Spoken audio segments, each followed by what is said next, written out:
Hello, and Hi. I hope you guys are having a lovely Sunday afternoon, everyone, all the attendees as well who have dropped by to witness the book launch, not of one title or two titles. We actually have two different books that are being launched today. This is presented as part of the Asian Festival of Children's Content 2020 Digital Symposium. My name is Chris, and I'm the moderator, and I'm from Epigram Books, and I'll be moderating this afternoon session. Today, the two books that we are going to launch, the first one is called Agent Spycat and the Flying Sidekick, written by Darren Lim.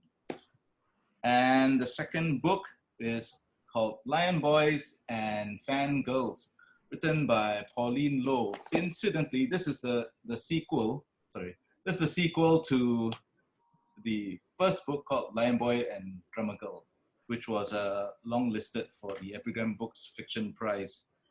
Well, without much further ado, I'm going to call on the first author to speak, Darren Lim. Darren, this is your first book that you've written, but this character is actually Agent Spycat. It's actually a character from an animation, not a cartoon, but an animation that you did. Yes. So maybe you could just talk us a little bit through the story of what is Agent Spycat and the Flying Sidekick all about. Right.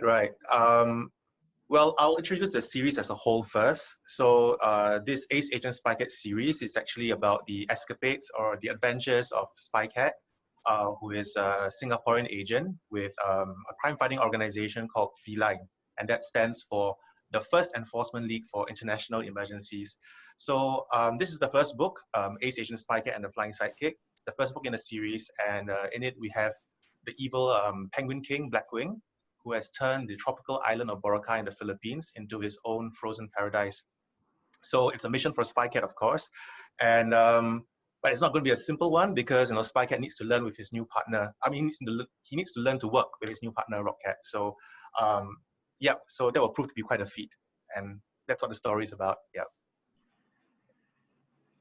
Okay. And for you, Pauline, this is Lion Boys and Fangirls. This is actually a sequel to Lion Boy and Drummer Girl. So maybe you want to talk us through the whole story of what Lion Boy and Fangirls is all about. Okay, yes, thank you, Chris. Yeah, I'll do that. Well, first, before I do it, I too have sidekicks. So I'm going to introduce my sidekick, all right? Sidekick number one. Here's Lionel. Hi, Lionel. You can understand why he should be in the story. And here's his friend, Penelope. Say hi, Penelope. Hi, everybody. All right, yes. Without further ado, the books, Lion Boys and Fangirls, and Lion Boy and Drummer Girl, they will form 2 out of 3 books of the Leopop wave. This is the name that I've given to this parallel universe. Yeah. This story is set in Singapore, but it's a different kind of Singapore. It's a Singapore where lion dance is all the rage, and lion dancers are like idols. Think K-pop, right? So they are the idols, and millions of girls love them and all that. So even though it seems like the story is about lion dance, lion dance is the backdrop, and at the heart of the story are these 5 boys of the lion legends, and the story follows their their camaraderie, their antics, as what teenage boys will always get into, scrape after scrape. Oh dear, I hope I'm not being stereotypical. Yeah, and, yeah, but they're just full of boundless energy and full of love for each other, and we will see the kind of adventures they get into in the story. I think also I just want to point out that these two books are quite written very differently. Agent Spycat is actually a middle grade novel, so kids, I think in primary school up can definitely get a handle on this book and get into the whole adventures of what an ace agent like Spycat can do. And Lion Boys and Fangirls is actually, I guess I could say, targeted at a slightly older audience, Pauline? Yeah, maybe in the teens or something? Yes. Mm-hmm. Yep, okay. I tell you what we want to do is, can we get the two of you guys to do a bit of a reading from your books? Yeah, maybe. Sure. We'll do it. We'll kick off with maybe Ace Agent Spycat, Darren. So right. if you could just give us a reading from a book, so I think it Sure. will help because people tend to. I mean, we can get a Right. grasp of what the book is about. So I do see a question in the chat. I'm just going to answer that really quickly. Lorraine wants to see a page of each book. So I'm just going to show the size of the type that is present in this book. So I don't know if you can see this, Lorraine, but this is the size. It's pretty big. So it's really great for younger readers. I hope that's helpful. Yeah, I'll go on to the reading right now. So I'll be reading from the end of chapter 2 until somewhere in the middle of chapter 3. So if you own the book, it's pages 21 to 27. And in this scene, Honeycat, who is the deputy chief of Feline and also Spycat's boss, is giving him his mission orders, but she has a surprise in store for him. So I'll just go ahead and read it. So it's my very first reading, so please be kind, and I will begin right on page 21. We want to see your face. I'll do my best. I'll do my best. Is this angle okay? Yeah. Okay, I'll try. All right, and no, please come in with feedback if necessary, and I'll do my best. All right. Okay. So I'll try to look at the camera. Hello, you guys. Okay. So that's for you to find out, Honeycat said, pointing at Spycat. Go to Boracay this instant, get into the castle, and uncover what Blackwing is up to. Most importantly, shut down whatever is producing its snow-making gas. Spycat was already on his feet and heading for the door. Leave it to me, he cried. Feline's #1 agent will save the day faster than you can say. Not so fast, Honeycat said, wagging her finger at Spycat. There's one more thing I have to tell you. Spycat stopped in his tracks. What is it? The ace agent asked with a concerned expression. Is there more to the mission? And Honeycat nodded. We have a new agent here at Feline, she said. His code name is Rockcat, and I've assigned him to be your partner. He'll join you on your mission, starting with this one to Boracay. Now, this wasn't good news to Spycat at all. The last thing he wanted on the mission was a total newbie, tagging along and slowing him down. A partner? Spycat cried, his whiskers twitching in dismay. No way, I work alone. Nonsense, Honeycat said, rolling her eyes in response.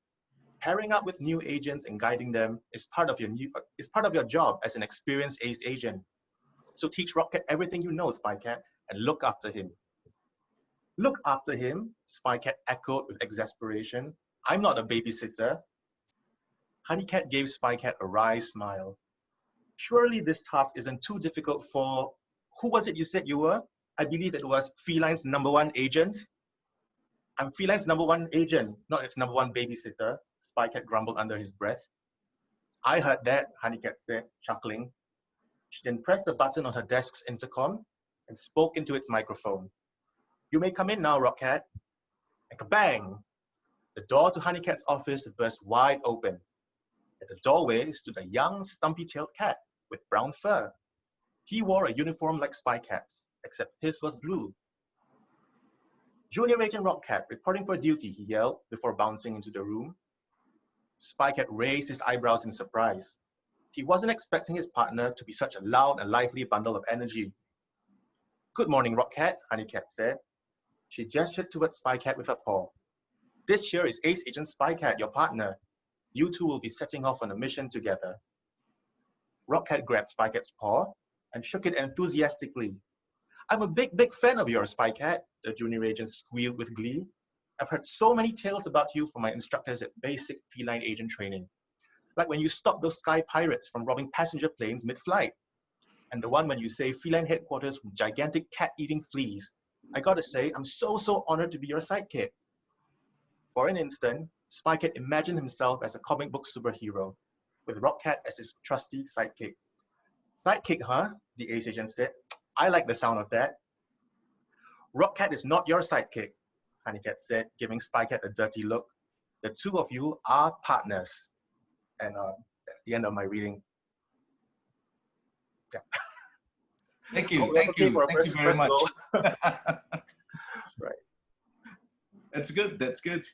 Huh. That's very exciting. I guess if people want to know what happens after that, Right. you can go and get the book. It's available at the AFCC bookshop as well. It's on their website, afcc.com.sg, or you can get it from the Hugs Epigram coffee bookshop, as well as Epigram's own website. Thanks very much, Darren, for those great reading. I'm gonna ask the other author now, Pauline, to do an excerpt from her own book, Lion Boys and Fangirls. Over to you, Pauline. Thank you. Darren, I must say, I really like the budding friendship between Spycat and Rockcat. Yeah, and no sidekicks, we are partners. Right. Exciting. Right, so I'm gonna do a reading as well. So keeping in mind that my book is for the older age group, so pardon me for very young readers here if things get a little spicy, okay? Right, Like so what? I'll be reading from Lion Boys and Fangirls. If you have the book, you can turn with me to page 23. All right, so I'll start my reading. Page 23. Right, here, although Lion Legends is a lion troop with lots and lots of people, the story focuses on 5 boys. And for book 2, it's really about the friendship between 2 guys, Prome and Mercury. So just keep in mind that Prome is, a little short, yeah, and a little sensitive about being short, yeah. So here it is. Prome declared, Mercury may win in mere centimeters, but can he do this? He ripped off his shirt and flexed his pectoral muscles. Then his pecs began to move in a complicated and rhythmic pattern. The other boys leaned forward and stared at his torso with academic interest. I know this. Wait a minute. Wait, said Ricky, snapping his fingers to help his recall. I would say he's going 1 beat too fast, Aries the drummer said in his soft drawl. Mercury just grinned. He, of course, knew the song and the dance by heart. After all, he often pack danced alongside Prome. Apple giggled excitedly. I know it. I know the song. It's Boys for Toys by Sizzle, the all-girl group. And this is the part where they twirl their hips from left to right. Let's see Prome girl try to pull that off. An expression of intense focus settled on Prome's face. His chest bounced and tautened alternately. Whoa, whoa, that's disgusting, Ricky said, shielding his eyes as Prome's pecs got steadily more hyper. Ying Ying closed her file with an irritated snap. Her father sighed and stood up, and they left the room, but nobody paid them any attention. And that's the end of my reading. Thank you. Thank you. Thanks, So, Pauline. yeah, that's very interesting section. I hope I did not offend any parents with young children here. No. Okay. Well, I think what we can do next is I know the attendees. I don't think you want to hear me talking the whole time, and I'm sure you have some questions that you guys might want to ask our 2 authors as well. So if you look at the bottom of your screen, you will see a little Q&A chat. Just click on the Q&A icon, and these questions will pop up, and we'll collect all these questions and ask the authors these questions for the rest of the session. Okay. So you guys can start putting in questions now if you want to find out what the characters are like, who are these guys, what is Leopop, you know, why Boracay, what is FELINE all about? All these questions, you can pop them in the Q&A box, and the authors will answer those questions. But while we're waiting for all the questions to come in, I think I'm gonna kick off with a couple of questions myself. Perhaps this will go out to the two of you. I want to ask, how did you guys actually get the inspiration for these stories? Why Lion Boys and why Spycats? Maybe Darren, you want to kick off first? Yeah, sure. So, so how I came up with the idea for Agent Spycat. So, I guess it started in 2010, 2011. So that was about 9 years ago. It started out with an animated short film actually called Spycat and the Paper Chase, which you can find on YouTube right now. It was my final year project as an animation student at NTU, NTU School of Art, Design and Media. And for those who do not know, NTU stands for Nanyang Technological University. And okay, so for this final project, which was this animated short film, it was about a pet cat with this double identity as a secret agent.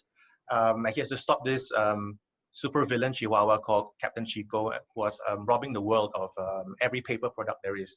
So when that was done, after graduation, I toured the film at animation and children's film festivals all over the world. And it was really great to see, you know, children everywhere enjoy the Spycat film, even in another language, if it was dubbed, etc.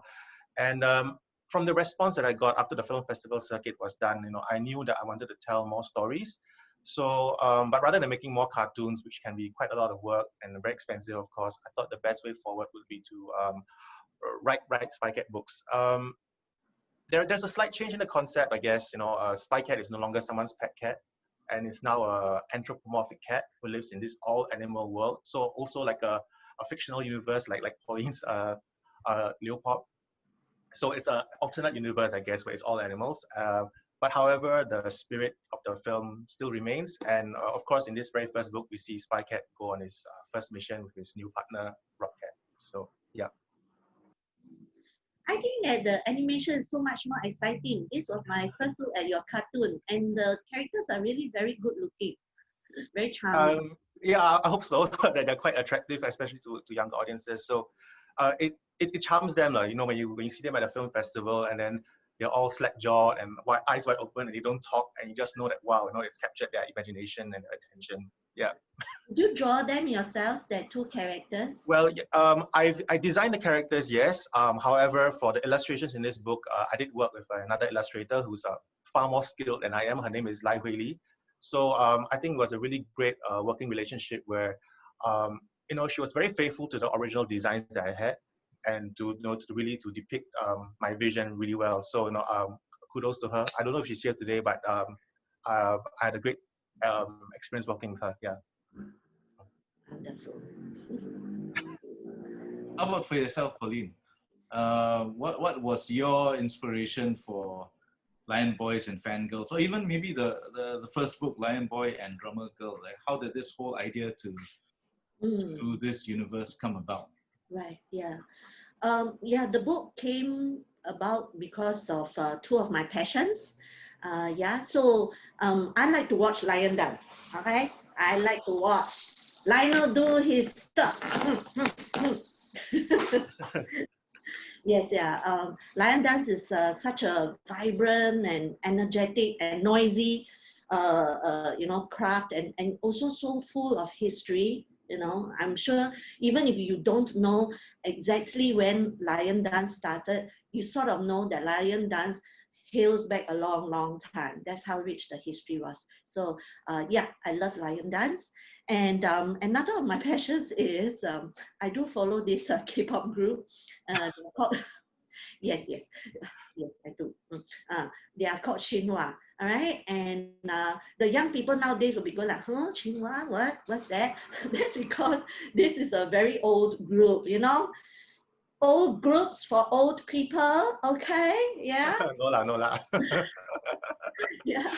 I'm not offended. It's okay. But so there are 6 people in that group in Shinhua, and they showed such a tight chemistry. They worked through challenges together. I mean, I faithfully follow their videos and all. And so one day I was thinking, what if lion dance were as popular as K-pop? Well, it would need a group of guys who would have very tight friendship that can overcome all the challenges that international stardom can do to them, the kind of corruption they would face, and also all the millions of fangirls, won't that tear some guys apart if they didn't have a very solid friendship? So I took that 2 ideas and I put them together, and that's how Leopop Wave was born. Yeah, and I hope that my readers will enjoy the books as they read them. I think also in this second book though, it explores also the kind of like in the first book there was one, it focused on one character primarily. I mean, of course the whole group is there, but it's primarily about this one character. This time round you've got these 2 boys. I mean, why did you decide to do it in this way? I see. Yes. Yeah. Well, I'm of course I also go through training in writing when I was in school, and what I've learned from that is that if you give a very general view, you're not talking about anything at all. People only read and understand if they're focused on a very specific detail. So I felt that I will not do the Lion Boys justice if I talk about them just as a group. So in that first book, I was talking very much about Ricky, yeah. But as I was writing about him, literally, I mean, like, we really have to live in the lives of our characters. So as I was writing about Ricky, I could feel Mercury tapping me on my shoulder. He was tapping me on my shoulder and saying, "I've got daddy issues, Pauline. When are you going to talk about that?" I'm telling you. So I finished that book and I prayed real hard that, some people will pick it up and Epigram will say, "Oh, there seems to be some interest in it. So why don't we have a sequel?" And well, thank you, Epigram, for agreeing to a sequel. And because of that, I was able to put a bit more spotlight on Prome and Mercury. So now we know that there's still other members who haven't had their fair say. I really want to be able to bring them to you as well, the readers. I hope I answered that question, Chris. Yeah, you did. Actually, I want to talk about something else as well. Even though both your books are, they're very different. I mean, the characters are all different, and the situations they find themselves in are quite different as well. But I mean, for me anyway, I think one thing that I found quite kind of similar is that all the main characters all have to learn one important lesson, and that lesson to me is how to work together in a team. Because I mean, like in the case of Spycat will be he was going from the introduction itself. I mean, you can tell that he's actually a loner. He's never worked with somebody else, so now he has to go and do a job with somebody else and defeat overcome this challenge. And same thing for Lion Boys and Fangirls. In this story, of course, for those who know the story, I'm not going to spoil it, but just so you know, the boys have decided that they want to become the best that they can be, and then they must focus on the craft of being a very good lion dancers and stuff. So they don't want any distractions, but then of course things don't always work out to how you plan. So they have to find a kind of, I guess, a way to work together. But was it important for you guys? I mean, I don't know if that's true, whether these were actually the key topics that you guys were intending to talk about. But maybe you could share, was that the case for you guys? Maybe Pauline, you want to go first, or? Okay, then I'll go first. Yeah, thanks, Darren. And thank you for that question, Chris. Yes, it is on my mind. I was hoping for an opportunity to talk about it. Yes, the Lion Legends is very much about teamwork, and teamwork born out of friendship. Yeah. So I have two young adults myself. My two daughters are 23 and 21. And I could see in their lives and also in the lives of a lot of young people nowadays that they long for good friendships, real friendships. What I mean by real friendships would be probably that they are lasting friendships, enduring through trials, and genuine, right? Yeah, going with each other through thick and thin. Yeah, and I hope to show this through that comradeship between the Lion legends. Even though they are exposed to international fame and even intense competition between themselves, and not forgetting what I said about the millions of fangirls chasing after them, they're faced with all that. But I want to show that in a real and genuine friendship, all these factors cannot destroy their allegiance to each other. And when it comes to working together as a group,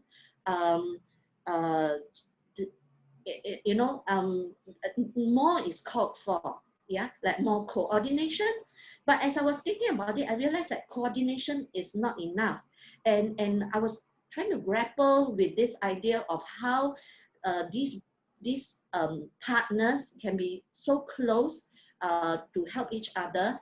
And the only thing I could do was to actually coin a whole new word, right? And this new word that I've come up with is called mind melt. Melt, to melt together, MELD. And perhaps I'll let the characters explain it for themselves. So, Chris, is it all right if I read a little bit from the book? I won't take long. Is it okay? Yes, Sure. thank you. Right. So again, reading from Lion Boys and Fangirls, if you have the book, it would be page 48.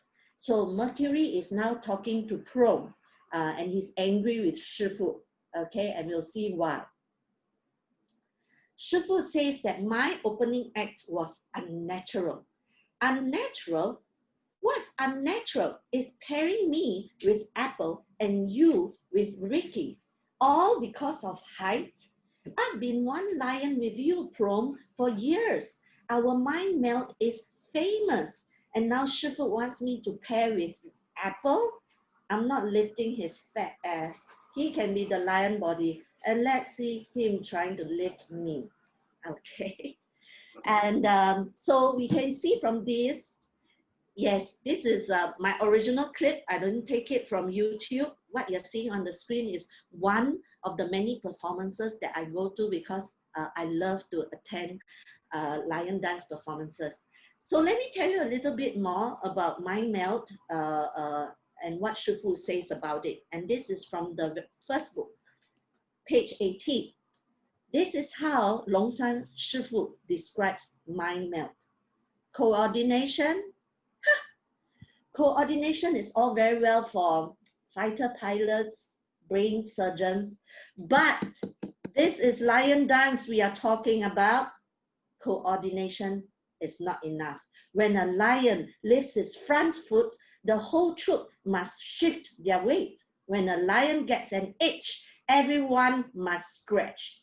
You don't need coordination. You need to mind melt. Okay, that's all I have to say about teamwork. I want to hear about the teamwork between Spycat and Rockcat. What's happening from here? Right. So no, nothing as inspirational as mind melt, I guess, which is a very interesting term, by the way. I think I quite like it a lot. Well, I guess because my book is more for a younger audience, so we're not really going into something as deep and strong as mind melt, and working as an entire team, but really more of working with one another. So these two people, or two cats rather, Spycat, who is an experienced ace agent, and we have got Rockcat, who is this new junior agent. So I always find that in storytelling, right, learning to work as a team always makes for an interesting story, and you always get really nice interactions, because of the rise of conflicts, because people have different mindsets, they behave in different ways, so that's where the interest comes from. So if we think back to the film Spycat and the Paper Chase, Spycat was pretty much a loner. He was a solo guy, and I always felt like it would be more interesting a story if Spycat could throw ideas of another person or have to deal with another person. So Tintin, where the series begins with Tintin as this boy reporter, and he goes through a few adventures on his own. Although he has a pet dog, the dog doesn't really communicate with him.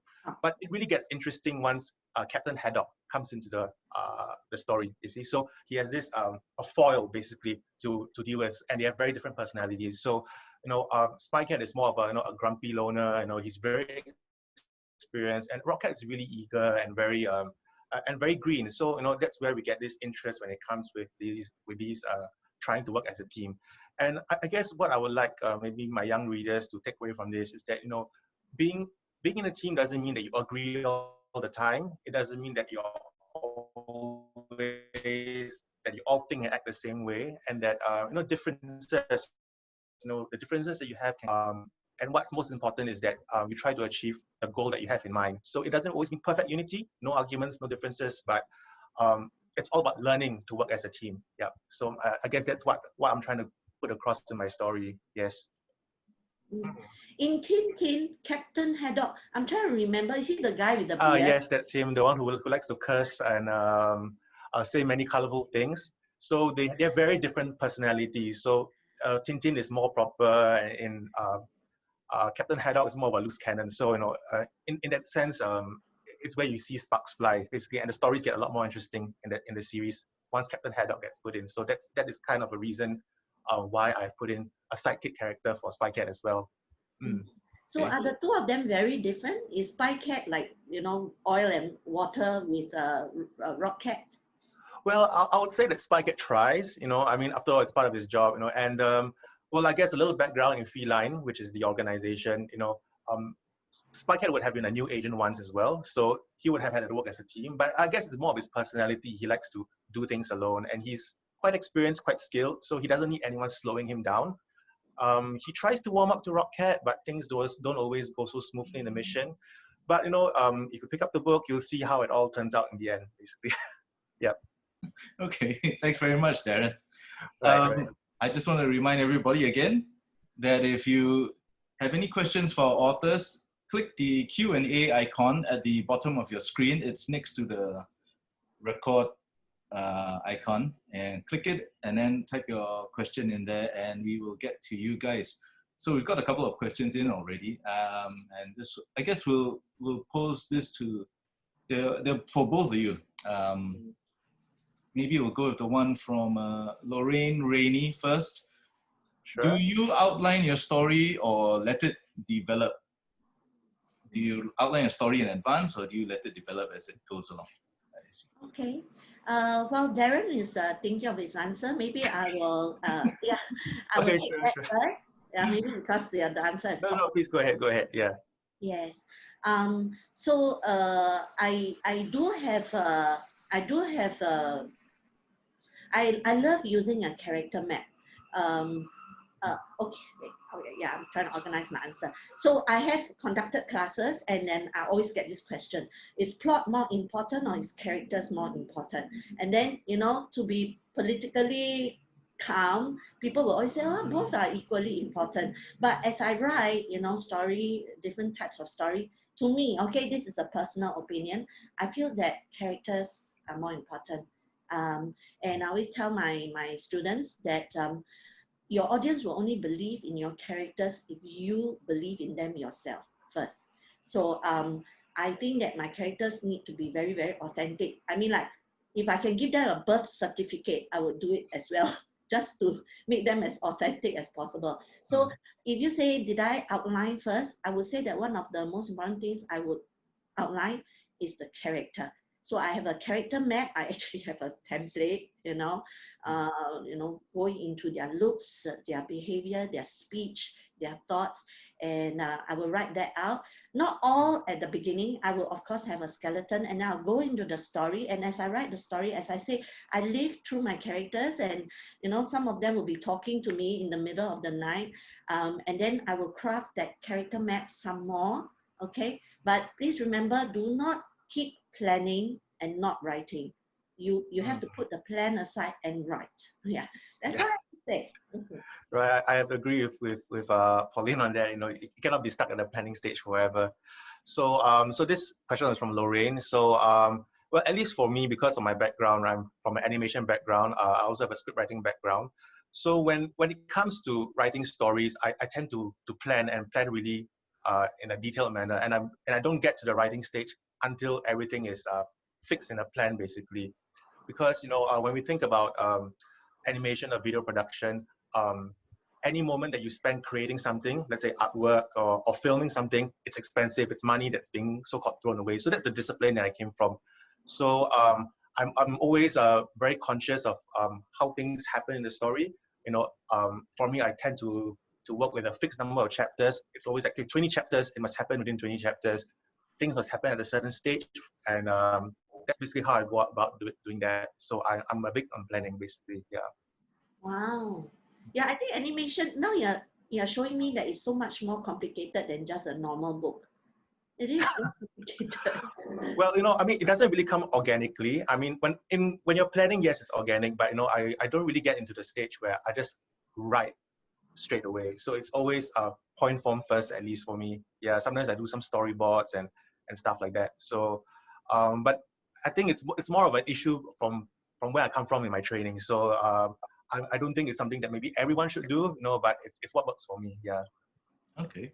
Well, I mean, since you're talking on the topic of animation, Zachary has a question.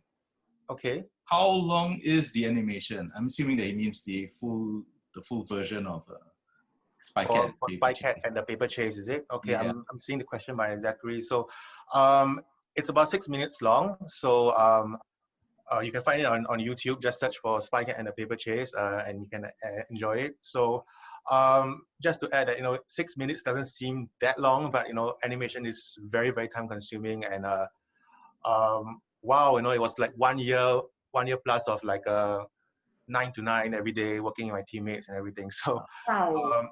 although writing is hard, of course, writing is a lot of hard work, but animation is a lot harder. So yeah, it's like, wow, it's hard. Yeah, it's hard. I have developed a new philosophy of life. I'm glad that I'm a writer and not an animator. I cannot spend 1 year on 6 minutes. Right. I mean, if you can just imagine, just to put things in perspective for everyone, if you would think about Disney films or animated feature films about 90 minutes long. So it's thousands of people working 4 years to create 90 minutes of animation. So wow, it's a lot of people's lives basically that goes into making all these. So yeah. Yes. So at this point, I really want to thank people like Darren, animators, and all those people working in Disney. I mean, you really show me what is passion. Yeah. And out of that passion comes, out of that passion comes this very original piece of art, this fantastic intangible heritage of our country. So yeah, I'm very thankful. Well, thank you very much, and I'm sure many Singaporean animators will be glad to hear that. Yeah. Okay, I'm gonna move on to another question now. This is from Jiamin. I hope I got the pronunciation correct. Hi, Darren and Pauline. Congrats on the publications of your book. What was one challenge you faced while writing your book, and how did you overcome it? Maybe I'll go first. I think the biggest challenge, of course, is trying to balance writing with a day job. So, after work every day, you have to really like do a bit, and it hopefully adds up into a final product. So, I think it's very easy to go home and just rot in front of the TV. So, or on YouTube or whatever. So, I would say that was one of the biggest challenges, is just to have the determination and the discipline to finish a book. Yeah. How about you, Pauline? Okay. Well, yeah, I guess there are many challenges. But one thing I like about it is that when you attend workshops, or even when I'm teaching myself, it's all about theory. You're giving theory, you're listening to theory, but it's when you're actually wrestling through a 30,000 to 50,000 word book, that when you're putting those theories into practice, and then you find that some theories work and some don't. And there's a lot of troubleshooting and problem solving in the middle of it all. Yeah, and that's where I really appreciate having second eyes, other people reading it. And when they read it, then I'll say that one of the most difficult things I think I would say is receiving negative feedback. Yeah. Yeah, So that always is tough. Yeah. yes, it is. Yeah. So I'm discounting those people who take one look and say, "Oh, this is trash." Right. Those people, but genuinely interested people who really look through your manuscript word for word, and they tell you things like, "This character does not look real," or like, "This plot is falling. It's like a sea full of holes." Those feedback are really hard to take because I know that I have to take them seriously. I have to go home and I have to tear up 5 or 6 chapters and rewrite them again. And as you say, Darren, balancing all that with the day job, and in my case, I've got 3 children, so and balancing with caring for the family. Yeah, so that will be one of the difficulties. Okay, we've got another question coming in. It's by Jashith. How long did you take to write the books? So from when you first started thinking about it and finally it coming out. Okay, maybe I'll go first. So how long did I take to write the books? So, well, there's only one out so far. There are others in the works. This book was first written in 2013. So I refined it over the period of 2 or 3 years until 2016 before I submitted it to Epigram.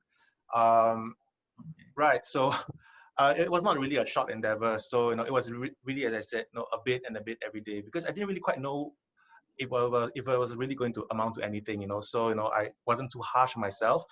But when I finally got the publishing deal and everything, and of course you have to be a bit more disciplined. I think from start to finish, when I was doing a revision, maybe about 4 or 5 months, for one book. Okay. Yeah.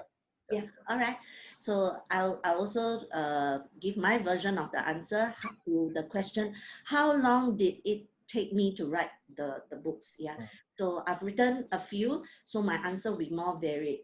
I find that when I have the inspiration, the idea comes out very fast. I think, Darren, you will agree with me. I agree, yeah. Yes, yeah. So maybe I'll just go back to one incident.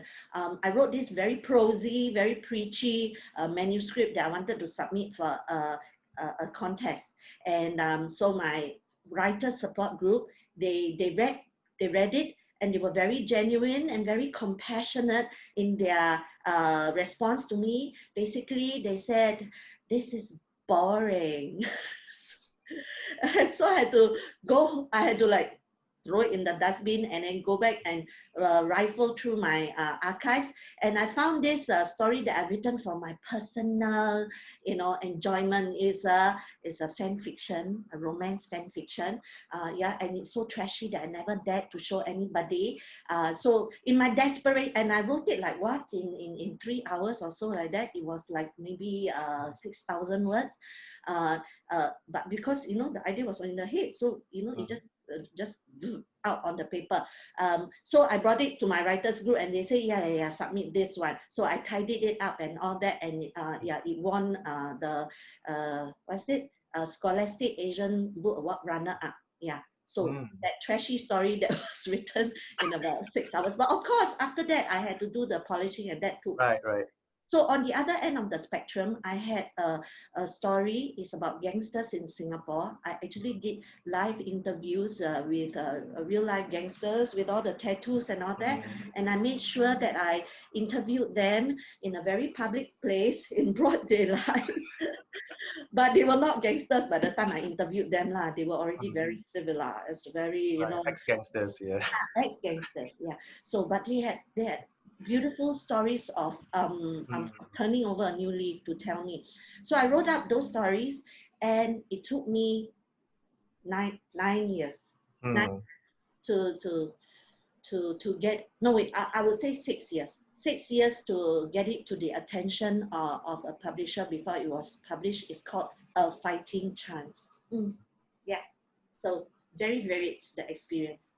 I'm going to ask you, I mean, Pauline, for yourself, because this is a book for older teens, and but you've also written books for young kids. You've written non-fiction for adults, for parents. I think Keep Calm and Mother On. Yeah. What is it like? Is it very different having to split between these different genres? I mean, or different audiences? categories, Yeah. Different audiences. Yes, of course, very, very different. And in fact, I have been asked the question, why don't you specialize? Why don't you just be a PB writer, a picture book writer? Why don't you just be a writer of adult books? No, I don't want to specialize because I find it so adventurous and so fun trying to meet the conditions of each different category. I would say the least challenging to write would be adult non-fiction books, because that is very much grounded on research and interviews. Okay, so just go interview the right people, get enough research, you'll be able to come up with a book. Yeah, of course, but you know, I must say that I'm not a Nobel Prize winning kind of writer. I just, you know, but children's picture books require a completely different kind of hat. You know, imagination is the key for children's picture books. Yeah, you got to set that internal editor away, you know, away from me, editor. Because, you know, we adults, as we get older and older, we just have so many layers of editing put in place. Oh, this is not what society likes. No, we can't do anything that's against the law. My husband would hate it. You know, we just put all this baggage on ourselves so that we can't write anything anymore. So I would say for people who want to do children's picture books, throw away all that. Write it first, and then you can put in all the filters. Okay. If you guys have any questions, please put them in the Q&A chat. The Q&A icon is at the bottom of the screen, on the right of your screen, next to the record icon. So if you have any other questions, please put them in. We are going to be, we have about another 10 minutes left on this session. So I'm actually gonna jump in with one question. For the two of you, when it comes to doing this kind of thing, how a lot of people say that writing is a very solo process. I mean, Darren, but when you did animation, obviously you had a team, working with a team. Yeah. So did you really find it very, very isolating for you to just do this book? Writing in itself is definitely a very isolating activity that one can do. But no, I'm always glad that I can always bounce ideas off, you know, my peers in the industry, the former Spycat film teammates. I can always talk to my editor, you know, and I'm always trying to get feedback from test readers as well. So in that sense, it's not that isolating, you know. But yes, you know, it's a bit of a switch, basically, from working in animation to writing. Yes. How about for yourself, Pauline? Thank you for that question. Yeah, it can be very isolating.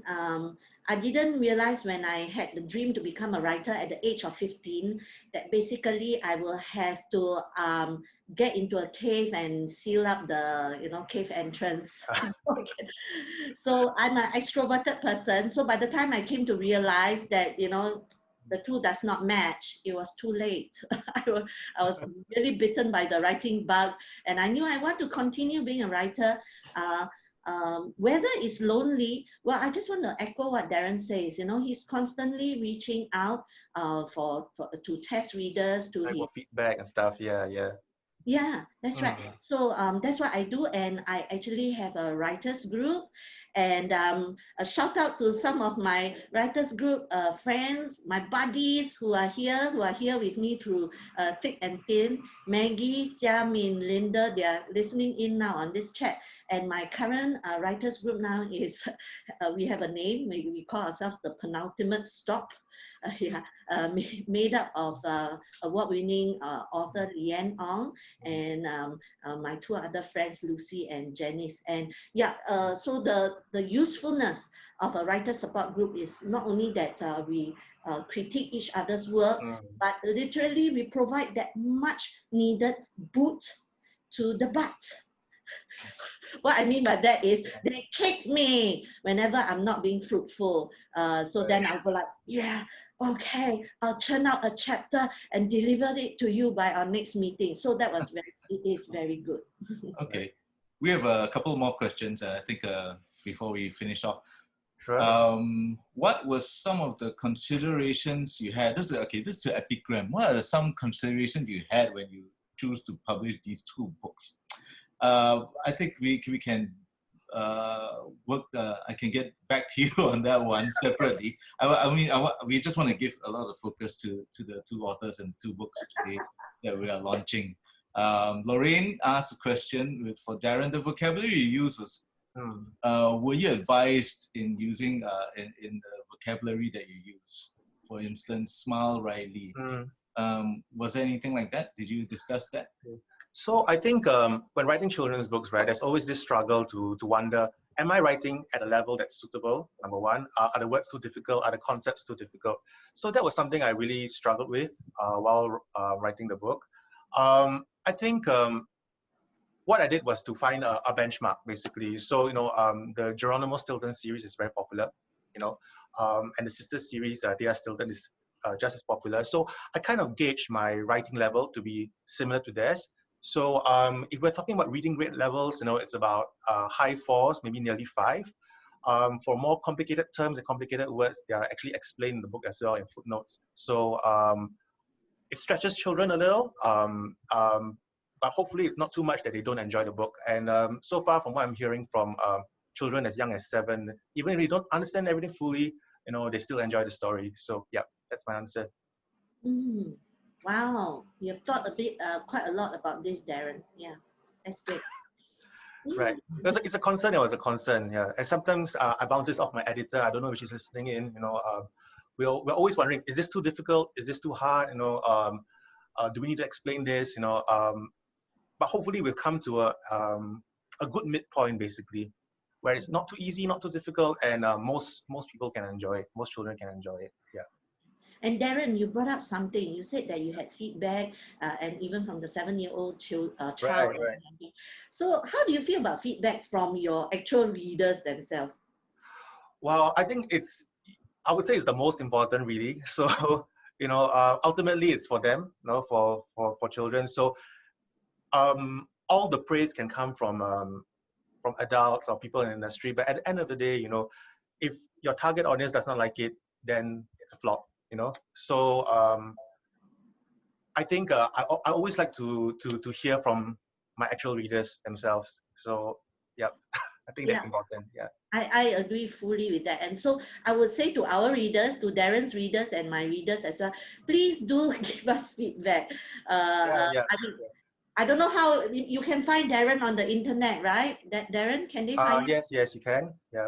How do we get in touch with you? Right. So Agent Spycat is on social media, on Facebook and Instagram. We've got a website. But I guess my target audience really isn't supposed to be on these social media platforms. So ask a parent, a guardian, an elder sibling to help you out with that if any of you are listening in. So yeah. Yeah. We keep up with the latest news on Spycat. That's true. Right. I think for that as well. Please do to drop drop any emails or any questions that you have. Like Darren says, Agent Spycat is on social media, so you're going to drop any questions there as well, or any feedback, that would be great. Pauline, Right, there's actually where an can address as people well, which is more children friendly to yeah more child friendly. Yeah, on the I'm, website. I'm at the tail end of baby boomers, so I don't know how to create a website for Lion Boys and Drummer Girl and Fangirls. I mean, like, you know, they have a huge Insta following and all, like millions between them. But that's them, the Lion Boys. So no, but I'll try. I'll think about creating a blog for them. Okay, I'm going to quickly ask you guys to just very quickly, since we're coming to the end of the session, but what's next? What can you give us a sneak peek as to what's coming up next? So, Pauline? Oh, I go first? Okay. Oh, no, sure, yeah. You seem ready. Yay, please welcome book 3. Well, no, it's not published yet, of course. But I'm very, very, very grateful to Epigram for extending that contract to book 3 so that I have the opportunity to focus a bit more on other members of the Lion Boys. Yeah, so what's in the works is, yes, book 3 and is sometime in 2021. Of course, very much depends on the reaction and the response to Lion Boys and Fangirls first, book 2. So I really hope very much for support and love for this. Yeah, but that's what's in the works, book 3. Okay. Darren?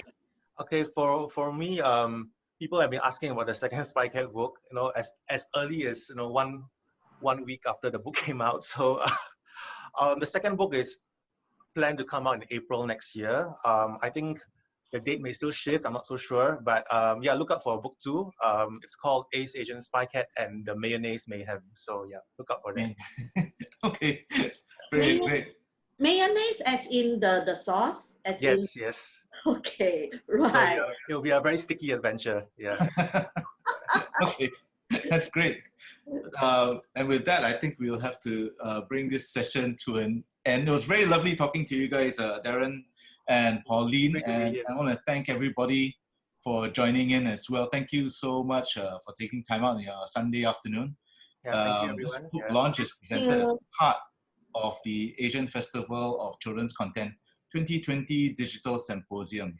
Now, the symposium itself is happening from the 2nd to 4th of October, and that will feature close to 50 speakers from Singapore and also beyond Asia. You can find out more about the festival at the website afcc.com.sg. And if you want to get the books, you can also get it from the festival bookstore that's also on that website. I repeat that again, afcc.com.sg. You can get it from the bookstore there. Otherwise, you can also visit Epigram online store, which is at Epigram Bookshop, EPIGRAM bookshop.sg, and you can get the books from there as well. Or if you're free during the week on Mondays to Saturdays, you can pop down to where I am at the virtually there at the Hugs Epigram Coffee Bookshop at the URA Center at Maxwell Road, just across from the Hawker Center. But once again, thank you very much. I want to thank the AFCC for giving us a chance to do this. Thanks everybody for joining in, and we hope you have a beautiful rest of the Sunday and the weekend and a good week ahead. Thank you very much, everybody. Thank you, Pauline. Thank you, Darren. Thank you, everyone. AFCC. Thank you for all our participants.